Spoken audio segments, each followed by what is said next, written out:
불교는 굉장히 특이한, 세계 종교 중에서도 가장 특이한 동선과 그 다음에 문화적 특징을 가져요. 그 중에 하나가 인도의 주류였었던 한 시대를 풍미했던 불교가 나중에 완전히 사라지게 된다는 거고요. 그 다음에 문화권적의 장벽을 넘어서 중국에서 꼽히게 됐다는 그 두 가지는 굉장히 특징적인 겁니다.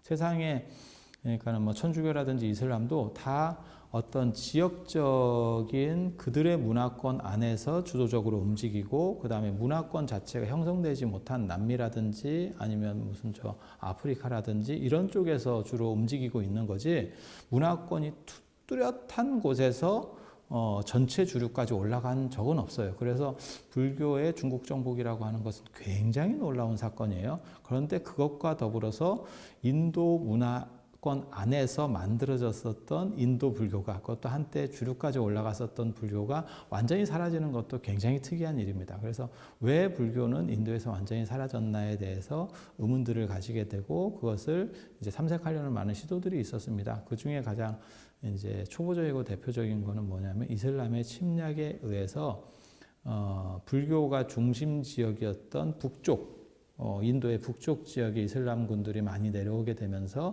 이제 불교가 상대적으로 많이 파괴됐다.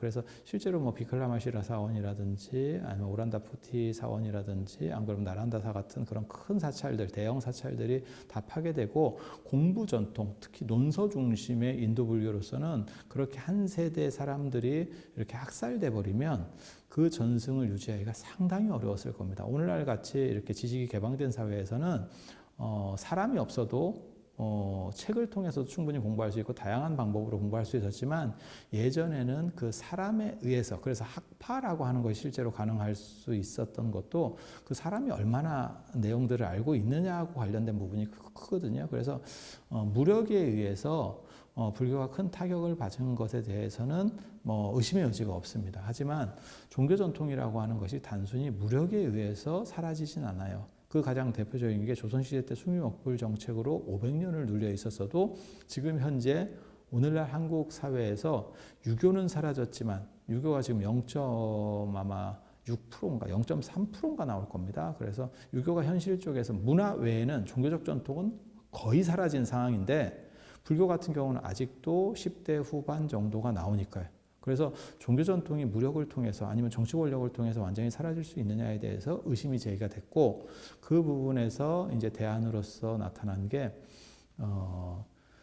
불교의 밀교화라고 하는 부분이에요. 그러니까 힌두교를 닮아가는 불교. 힌두교를 닮아가는 불교. 그렇게 되는 이유는, 불교는 상업자본을 중심으로 해서 상업가들, 외국에서 무역하는 사람들의 후원으로서 움직이고 있었는데, 그 루트가 이슬람이 흥기하면서 무역 루트들이 차단되고, 돈줄이 마른 불교로서는 힌두교하고 비슷한 재래적인 부분이라든지, 안 그러면 어떻게 보면 약간 무속적인 것 같은 이런 주술적인 측면으로 불교 양상이 변화됐고, 결국 그것이 힌두교하고 동질성 같은 식으로 되면서 힌두교와 변별력을 잃고 그쪽에 많은 부분이 흡수됐다라고 하는 게 두 번째 주장이고요.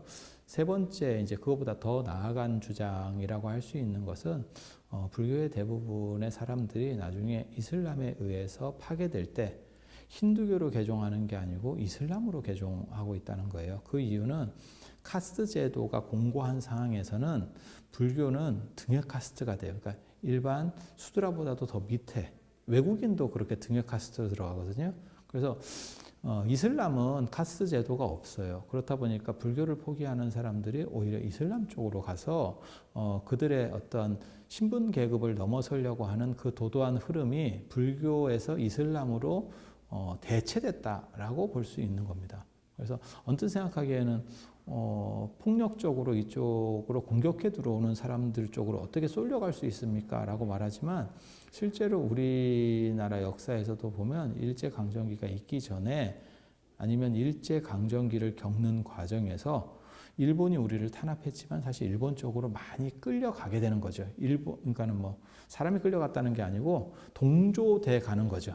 그쪽에 대해서.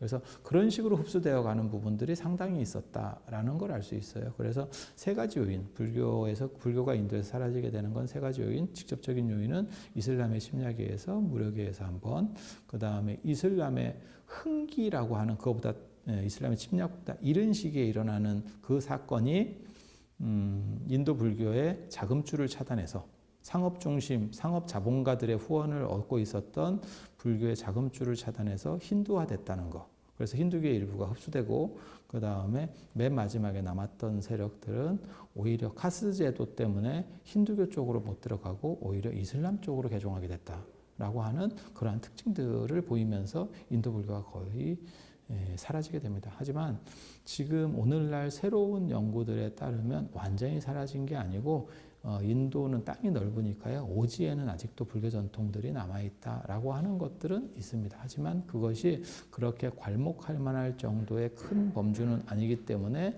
그냥 인도에서 불교가 사라졌다라고 말하는 정도에서 그치고 있습니다. 그리고 최근에 이르러서는 암베드카르라는 분이 이제 신불교 운동, 그것은 불교하고는 약간 끊어서 볼 수 있는, 왜냐하면 그것은 이어지는 전통이 아니고 우리나라식으로 말하면 천태종 같은 거죠.